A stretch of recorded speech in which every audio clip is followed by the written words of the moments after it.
So I'm Guofang Li. I'm Li Guofang in Chinese. I'm a professor and a Canada Research Chair from the Faculty of Education at UBC. I have my distinguished colleague and interim co-director for UBC Language Sciences, Dr. Carla Hudson Kam, with me today. And what the plan today is that she is going to be doing the first part, and I will do the second part. And the reason I think you will have a good treat today is that she's the co-author of the book you're going to receive after this workshop. And in the meantime, we also produced some bookmarks with some strategies that you can bring home. So this is what the plan today is for us to talk a little bit, probably about 45 minutes to an hour, maximum an hour. And then we'll have half an hour for questions and Q&A, questions and answers. So without further ado, Carla. Thanks, Guofang. Yeah, I'm Carla Hudson Cam. As was mentioned, I'm an interim co-director of the Language Sciences Institute and one of the co-authors of the ABCs of Language Development book. As is customary at UBC, I'd like to begin this with a land acknowledgement. This is a special one that the Department of Linguistics that I am a part of has developed. I acknowledge that the Vancouver campuses of the University of British Columbia, at which I work, are located on the traditional, ancestral, and unceded territories of the Hokomalam, Squamish, and Tsleil-Waututh nations, and the Syilx peoples for the Okanagan campus. We at UBC Linguistics consider this land acknowledgement to be an opportunity to show our commitment towards reconciliation and the recognition of Indigenous peoples and their languages. So thanks. Okay, so moving on. There we go. So language is an amazing and amazingly complex human ability. I am a language scientist, and am super fascinated by how kids actually manage to learn everything that they do. It's one of the most important human abilities that we have. We use it to communicate, our needs and our wants. We use it to pass on our tradition and our cultures. We use it to learn. It's incredibly useful, but it's also very complex. So what do I mean as a language scientist when I say language? That can mean a lot of different things to a lot of different people. And I'm going to take a moment to just explain or at least introduce you to all of the different areas that I think of when I think of language. And these are all things that we all know as mature language speakers, and they're all things that our children have to learn about the language or languages in their environment. So a lot of times when people think of language, they think of things like the sounds of the language. Different languages use different sounds, and you have to learn to make the different sounds, to recognize the different sounds. Language also, of course, includes words, things that have meaning. So when you know a word, you know both what it sounds like, and you also know what it means. We also care about something called morphology. That is really just the internal bits and pieces of words, the roots, the affixes, the prefixes, all of these sorts of things, and knowing what they are, knowing what they sound like. Sometimes they change their sounds depending on which exact word they go on. And also sentences, of course, how you put words together into larger structures to convey more meaning. And sort of those are the typical things that we might study if we study a language as a second language. But there's a variety of other things that we all know about language as well. So for instance, narrative structure. So stories have different structure in different languages, and you have to learn that. How to have a conversation, what's considered polite. Those things are very culture and language specific. Pragmatics, how to sort of do different things with language, how to make requests, how to answer questions, those, in a way that's appropriate, those sorts of things. And then this final one that I've said called register or formality. That's just that you all know, and your children have to learn how to speak differently depending on who you're speaking to. Are you speaking to somebody that you have to be very polite to? What is the nature of the situation? You're going to speak very differently if you're hanging out with your friends than if you're in a job interview. And you just have to learn that language has these different functions and you have to speak differently in these different situations. And for many children, most of the children represented of the families represented here, actually, their children aren't just learning this in one language, they are learning this in multiple languages at the same time. So they're learning a lot of different things very, very quickly, actually. So hopefully I've convinced you that language is, complex and there's a lot going on. But it does seem fairly easy for most children to learn language. And many people actually think that language learning is so natural and so easy that children will learn everything very easily and pretty much no matter what their environment. Like it doesn't really matter what you do with them, they're going to learn. And to some degree, this is true, but it's only sort of true. Humans very much are amazing language learners. We learn in a way that's called implicit learning. Most of the time, children, they're not studying things most of the time. They're just absorbing the information in their environment. And we know, for instance, that babies learn about the languages in their environment before they're even born. So they're picking up, their brains are just little sponges, and they're picking up all of this information. But it is also true that the amount and kind of language that a child is exposed to does have an impact on learning. And so there is room to sort of change the way that you interact with children and the way that you speak with children and the input that they get that will impact their learning. And the book that you're getting a copy of, The ABCs of Language Development, has lots of ideas for how to best support children's language development in all of these different areas that I've mentioned. And I wanted to say something very briefly about it. Just when you see it, I think it's a beautiful book. All the pictures in it are pictures of kids that are either the author's children, grandchildren, friends' children. They're all photos of people that we know. But it's not designed to read from front to back. You can do that if you want, but sort of you can pick it up and just pick a chapter that has a topic that you're interested in the middle and just read that to start with. So I think that's important to know that you don't have to start at the beginning and read all the way to the end. You can sort of pick and choose. Okay. But I'm not going to go over a lot of the stuff that's in the book because you're getting the book. But I did want to give you a flavor of some of what the broad themes, the kinds of the ways that the authors are think about language development. And the first is that parents should talk or sign to their child in the language or languages that the parent feels most comfortable in. So speak in a way that is really comfortable for you. Don't feel like you have to talk in a way that, seems right according to somebody else. Exposure to multiple languages is not a problem, even for children who have a known cognitive or language disorder. A lot of people think that if your child has some sort of language disorder or cognitive disorder, that using multiple languages around them is going to be too difficult. And there's no evidence that that's true. In fact, the evidence is quite opposite to that. The kinds of interactions that are best for learning language are also the kinds of interactions that help a child gain knowledge of the world around them, including the culture around them. So it's really about using language in natural sorts of ways to sort of communicate about the things that are important to you and your family. And the kinds of interactions that are best for learning language are also very, very beneficial for a child's social and emotional development. I haven't to this point mentioned literacy, and there's a couple of, which is, really what we're mostly going to focus on for the rest of today.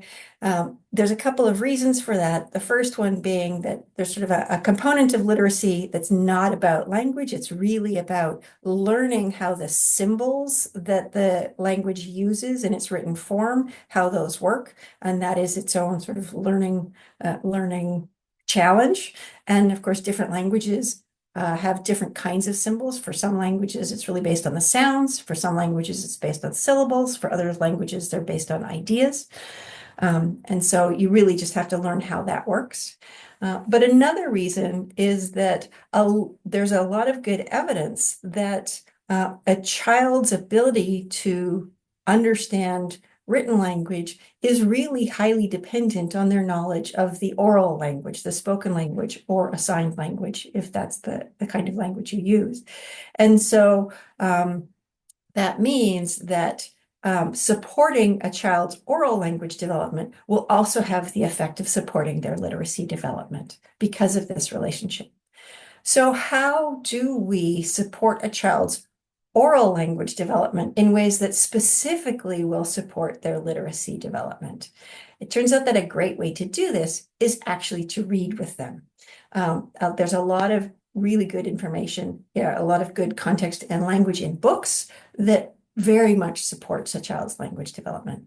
And so what I'm going to talk about now is really just give you some specific examples of the ways that reading with children supports their language development that then feeds back into their literacy development. So we know that caregiver-child joint book reading, so that's when, a caregiver and a child read together, either the caregiver reads to the child or the child can be reading to the caregiver, is actually positively correlated with oral language development. So these often think with your young children, your child is sitting on your lap, you have this nice emotional, state that you're in, and the two of you are looking at a book together and you read it with them. So why are these episodes so useful for language learning? Well, there's two main reasons for this. One is that we know that the ways that caregivers talk with children in these episodes, it contains really, really good complex language for learning. So you're sitting there, you're reading a book, and you might talk about something else. You might point to something in the book and say, oh, do you know what this is? Or, if it's a picture of a zoo, you can talk about, oh, do you remember when we went to the zoo? These episodes contain more complex speech. They contain different kinds of vocabulary than typical, just normal speech in interaction with children. And these moments also allow the caregiver to check for understanding with the child. So if you're reading something in a book and it contains a vocabulary item that they don't know, you have the moment you can pause, you can see that they don't understand, you can explain it to them, you can show them the picture on the page. And so this is a way to really facilitate their learning and their understanding in the moment. And as I mentioned, a lot of times when parents are doing this, they very naturally link the content of the book back to the child's own experiences and make it more understandable for the children. So that's about the kind of speech that parents engage in, the kind of talk that they engage in these joint reading episodes. But we also know that there is content in the books themselves, the actual text that's written in the book, that is highly beneficial for language learning. So children's books contain language that is more varied and more complex than most speech to children. Most of the time when we're talking to our kids, we're trying to get them out the door, we're trying to get their shoes on, we're trying to get them to eat their breakfast. We're trying to sort of communicate about sort of standard daily interactions. And we don't tend to use a highly varied vocabulary or really, really complex sentences when we're interacting with them in this sort of way. Books have different kind of content. We know that they contain more rare vocabulary items than typical speech does. They contain more pronouns. These are words like he and she that are actually very tricky to learn to understand. And they contain more pronouns that are actually difficult to understand. They're easier to understand in speech than they are in the books. This is important because the challenge of the pronouns in books actually leads to children learning how to interpret them properly. I'm going to give examples of all of these things, and books contain more complex sentences, and I'm going to explain what that is. So this is a specific example of a book called Olivia and the Fairy Princess. And I just wanted to show you some examples from kids' books that contain each of these facets of language that I've said exist in books and where the books can really facilitate and help children's learning. So this is Olivia and the Fairy Princess. I've copied a page and I've just sort of highlighted the text on it, but I will tell you what it says. Or I could be a reporter and expose corporate malfeasance. This is a book that is targeted to 3 to 5-year-old children. It's not clear that most 5-year-olds would know what corporate malfeasance is. Many adults might not even know. But this same book also contains words like treatments, stark, modern, alternatives. These are really not highly frequent words in speech, but the book contains these sorts of words. And so it's exposing children to these words and then, would allow you to explain it to them. So that's just an example of a children's picture book that actually contains some rare vocabulary. I said that books also facilitate children's and help children's growing understanding of pronouns. These are words in English like he, she, him, they, them. They're important because they don't have a fixed meaning. They can refer to different people, different things in different contexts, and you have to learn how to interpret them. And we use information in the context and in the prior language to figure out what they're supposed to refer to. And what they refer to is called their interpretation. So if you read this sentence, I don't want to read the first one out to you because by reading it out to you, I will give you some cues as to who I think him should refer to. But if you read the first one and then think about who did Sarah see, most people will think that that that Sarah saw John because John was the first character mentioned in the sentence. It doesn't need to mean that. But if I said, so John saw Harry, then Sarah saw him, you probably think it means John. If I said John saw Harry, then Sarah saw him, you'd probably think that the him refers to John. John saw Harry, then Sarah saw him. Now I stress Sarah. Now you probably think the him refers to Harry. So we can push these things around. And you have to learn how to interpret these sorts of cues. You have to learn that pronouns tend to refer back to the character that was mentioned first, but don't need to. And so in order to sort of be forced to learn this, you need to be exposed to a lot of instances where there's multiple possible characters that these pronouns could refer to. Because usually when we use them in speech, there's only one possible interpretation. But here's an example from a book called Mortimer. This is a really popular children's book, again, sort of really targeted at sort of 3 to 6. The father went back down the stairs, thump, thump, thump, thump, thump. As soon as he got to the bottom of the stairs, Mortimer sang, and then there's what Mortimer sang.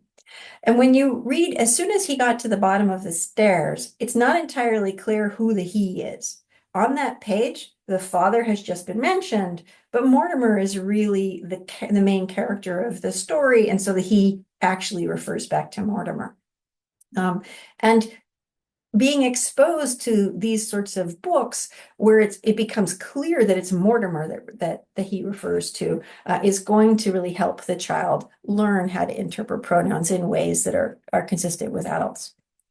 A third area where we know that books really contribute to children's learning of oral language that then facilitates their reading is in an area called complex sentences. So when I say complex sentences, I actually really mean something about the structure of the sentence, not that they're harder to understand, but they do tend to be harder to understand as well. A simple sentence just has one verb, like I eat a pizza. Those are simple sentences. Complex sentences have a lot more. So I made a pizza and ate it. It's an example. After the boy did the puzzle, he left the room. That's a complex sentence. I like pizzas that are made without cheese. Those are complex sentences. They're longer. They take more memory to understand. You have to hold on to a lot of information, and you actually have to learn how to integrate the information from the entire sentence. There's Other more complicated sentence types that are a little different. I would eat a pizza. I like to eat pizza and pretzels. After the boy did the puzzle, he left the room. That one's complicated for various reasons. One of them is it's sort of in an unusual order. The puzzle was done by the child. So these are just a variety of different kinds of sentences that are they don't tend to occur a lot in regular speech, but they do occur in books. And so if a child is going to have to read on their own, they're going to have to know how to interpret these sorts of sentences, and they're not going to hear very many of them in speech, but they do get them in books. So this is from But Not the Hippopotamus by Sandra Boynton. So just some examples: a cat and two rats are trying on hats.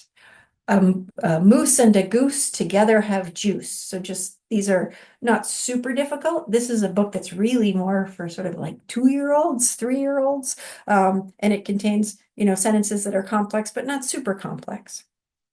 This one is Olivia and the Fairy Princess again, and this one is a much more complicated sentence.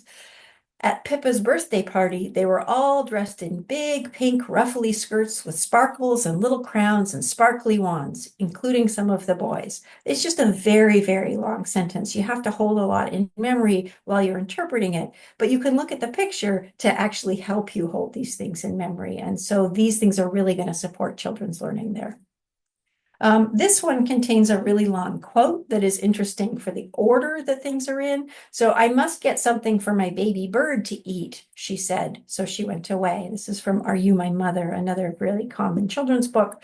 I must get something for my bird to eat, she said. Normally in speech, we would say, she said, I must get something for my bird to eat.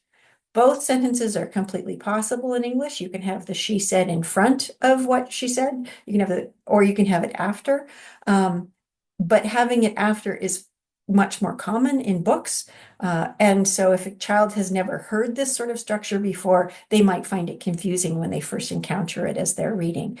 And so having been exposed to these kinds of things in books that somebody else is reading to them is going to help them learn these sorts of structures.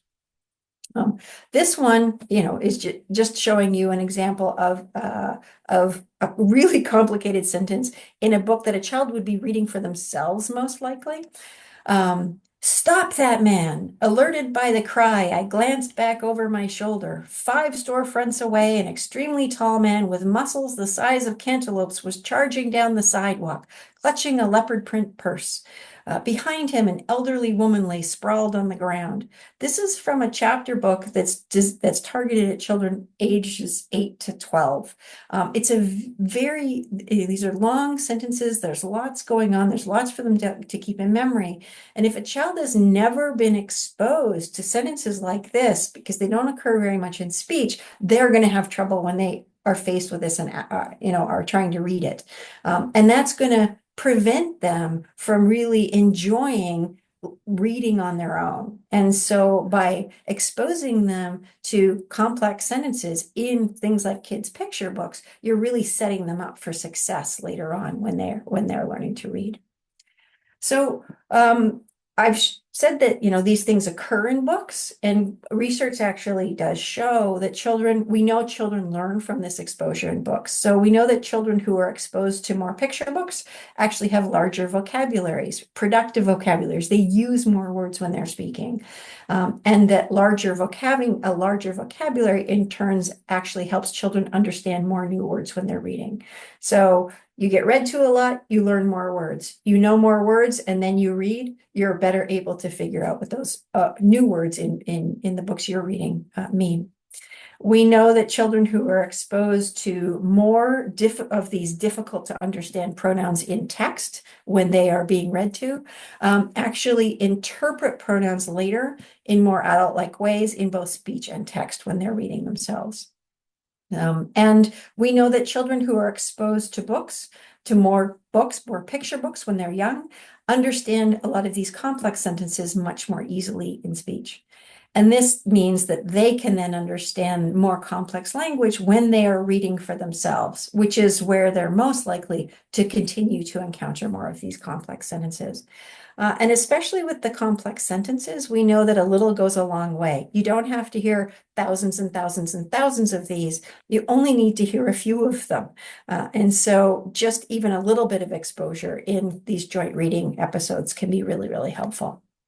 So what's the take home? When you're reading with a child, you're not just encouraging their love of reading, which is really important, but you're also helping them be exposed to language that will help them become better readers themselves one day. And with that, I'd like to pass it over to Dr. Li.今天我要讲的是怎么样，帮助我们的孩子和教母语阅读。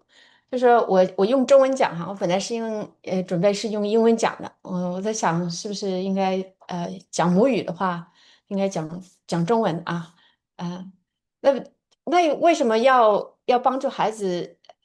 因为在我们这边移民的话，母语阅读是，嗯、是很不好意思，这个上面说 simplified，OK，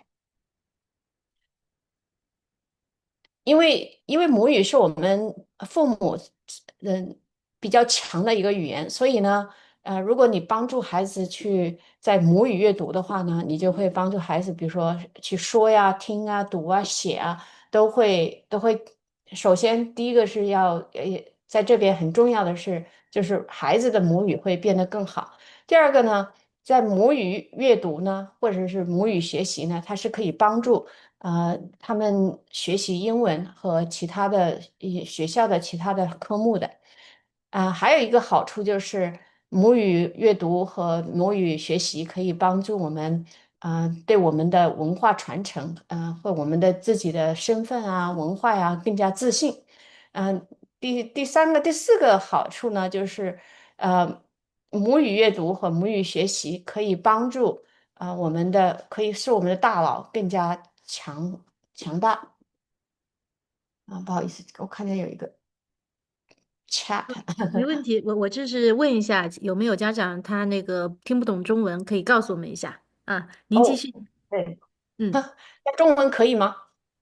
目前为止应该没问题。哦，好。Thank you。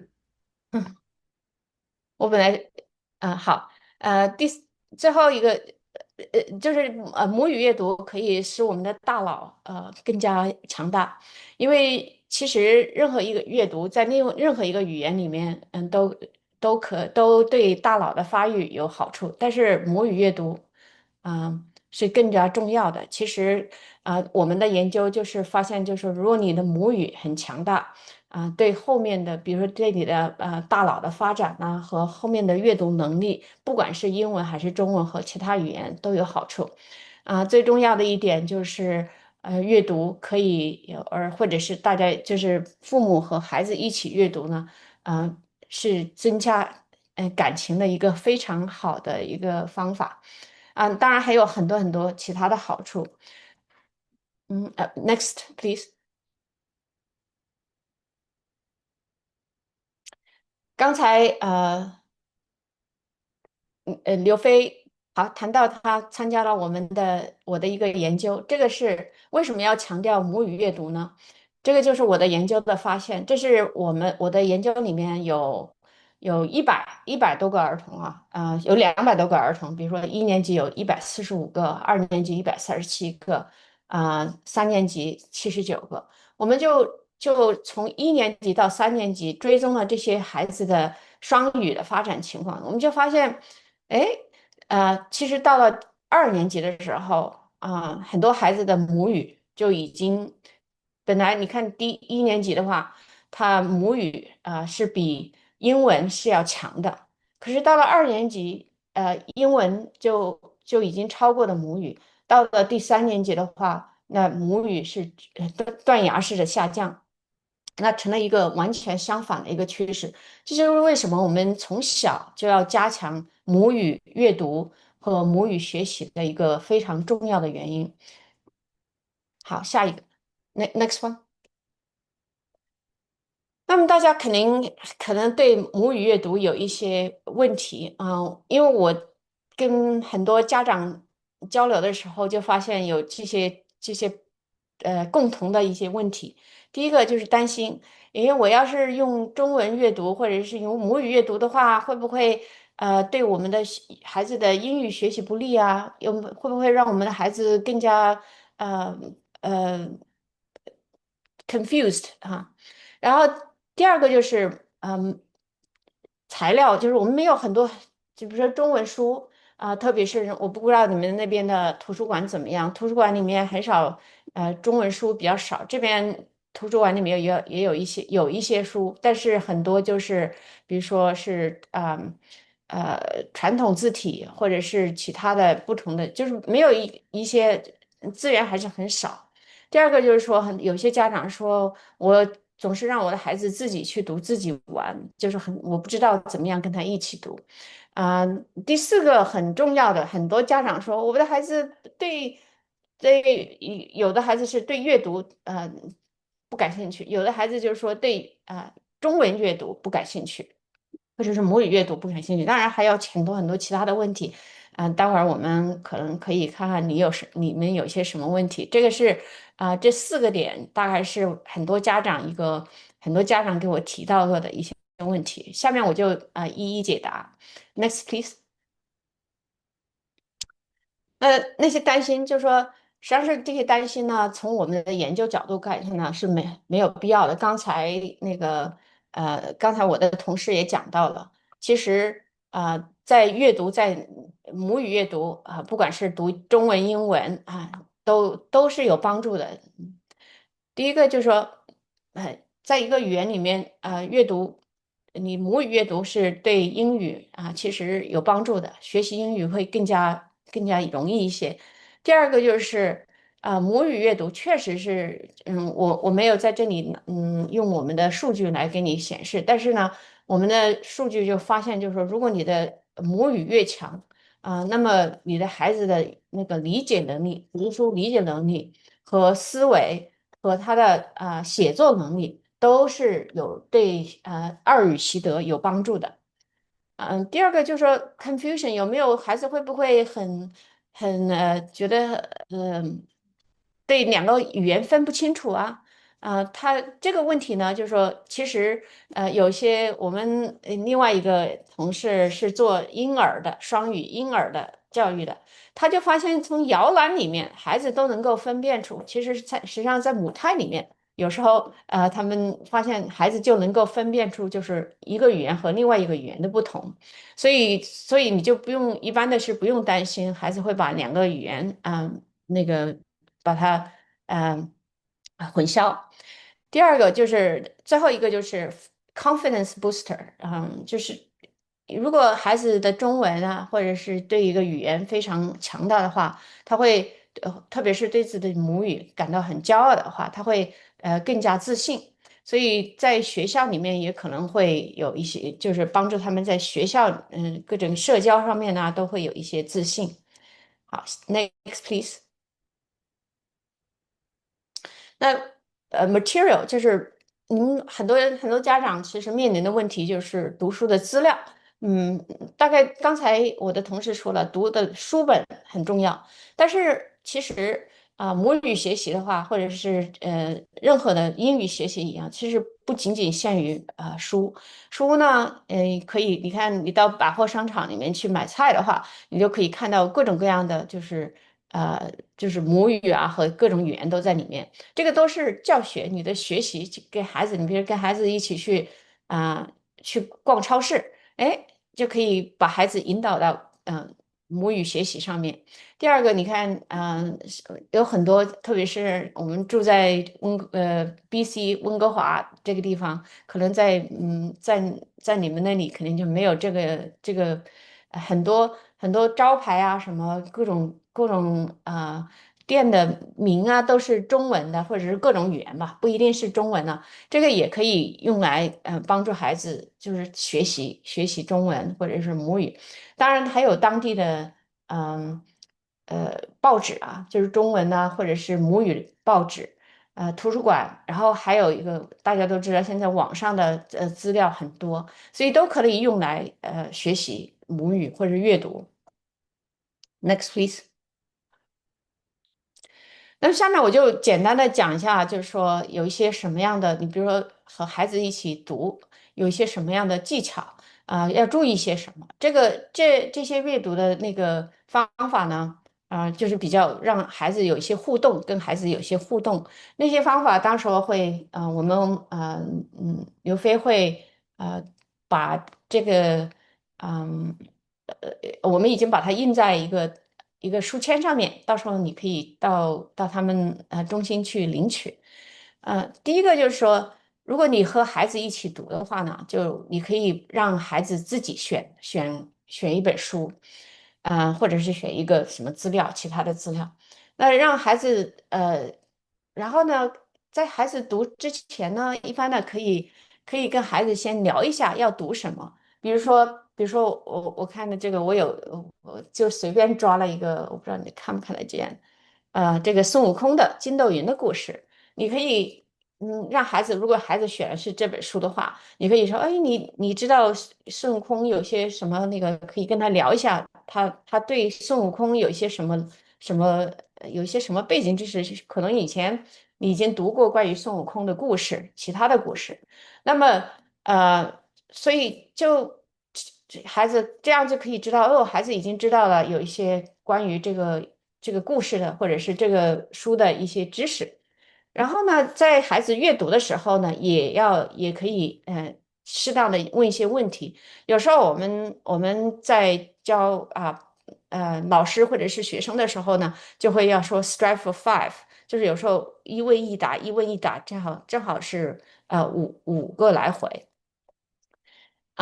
然后呢，就是可以让你的孩子，一起谈论他，比如说刚才说到的，比如说到超市里面去，因为你说孙悟空可能会遇到一些困难，或者是有一些什么问题，哎，就让孩子说，你觉得你有没有同样的经历啊，或者是你呃有没有想到其他的书里面有这样的一些故事呀？什么？然后呢，如果有一些生词，孩子不懂生词的话，你就可以帮助孩子。当然，这是我们大人的主要作用，就是帮助孩子，就是一些他们不懂的词，可以跟他们解释一下。然后呢，有可能，最后重要的一点是 make it fun，就是让他觉得很开心，很有趣。这样子呢，孩子就愿意下次还跟你一起阅读。Next, please。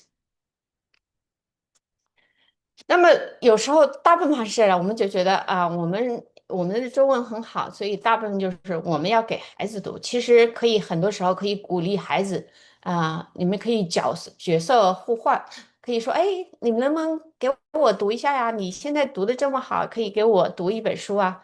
那孩子读的时候也是让孩子自己选书。那么在孩子读的时候呢，你就要好好的听。有的时候，比如说孩子可能中文正在发展中，有一些词可能读的不准啊，或同，不要经常打断他。另外就是很重要一点，其实你这些小细节，比如说一定要让孩子自己拿着书，然后呢，还是要在阅读的时候，孩子读的时候也要问一些问题，适当的问题。如果孩子有一些不懂的词或者是不知道的词，也要就是不要过多的干预，但是要适当的帮助一下。呃呃，另外一个就是鼓励孩子在他读的时候，把他读的东西和他知道的一些知识联系起来，这个是非常重要的。最后一点就是说，一定要鼓励读书，鼓励他们，或者是表扬一下他们读的，诶，说你读的很好呀，你读的真不错。所以有一些鼓励会让孩子下一次更愿意去读。Next, please。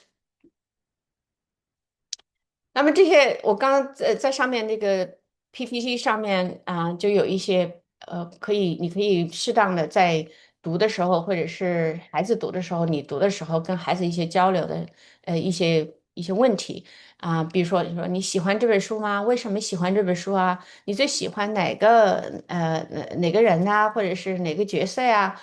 你可以说，哎，你告诉我，你觉得猪八戒或者是在这个书里面，猪八戒是怎么样的一个故事？猪八戒在这里这个书里面是什么样的呀？或者是哪些比如说你说，如果你要用孙悟空这个故事的话，比如说，哎，你觉得孙悟空用什么词可以形容他呀？还可以问一下，当然你不是说所有的问题都问，就适当的。还有一个问题就是说，你 how would you feel？你觉得这个故事怎么样啊？或者是有时候有一个就是让孩子去 predict，就是意思就是说，诶，你觉得下面会发生什么事情呢？这样就是给孩子有一些兴趣。然后如果是你说，哎，如果你是孙悟空的话，你会怎么做？还有一些，哎，你从这本书里面学到什么呀？你能不能告诉我这本书有什么样的一个故事啊？我还没读过呢，或者是，所以就是这些问题可以跟孩子多交流，这样子可以加深他的理解和表达能力。Next, please。最后是孩子的兴趣，我们在这边可能鼓励母语学习的话，很多都是孩子的兴趣是一个很大的挑战，因为很多孩子都不喜欢学习，当然也有很多孩子是喜欢学习的。那么很重要一点就是阅读的时候让孩子觉得是在玩，然后觉得他玩儿是在玩中学。然后玩中学的时候呢，他就觉得哎这样子，而且把它变成一个每天的一个必须做的事情，一个你的常规的事情，这样子呢，他觉得有趣，而且是常规，他慢慢的就潜移默化就喜欢了。那怎么样让孩子更加感兴趣呢？比如说，我们很多时候像我们孩子，我小时候很多书像这种，比如说像不知道能看得到《三国演义》的这些书，其实很多书呢，这些在中国的那个书呢，很多时候呢，有可能他们因为很多文字太多，所以呢，就对他们来说没有吸引力。现在有很多，比如说图画书和一些就是叫comics 怎么 graphics novels，他们就会很对孩子更有吸引力。那么我看这个是像这种很多图画的书，嗯。对孩子有兴趣，然后可以适当的你在读的时候，或者是让孩子读的时候，让他就是扮演那些书里的角色呀，或者故事里的角色，让他们更觉得更加有趣。也可以加一点，比如说唱歌呀，游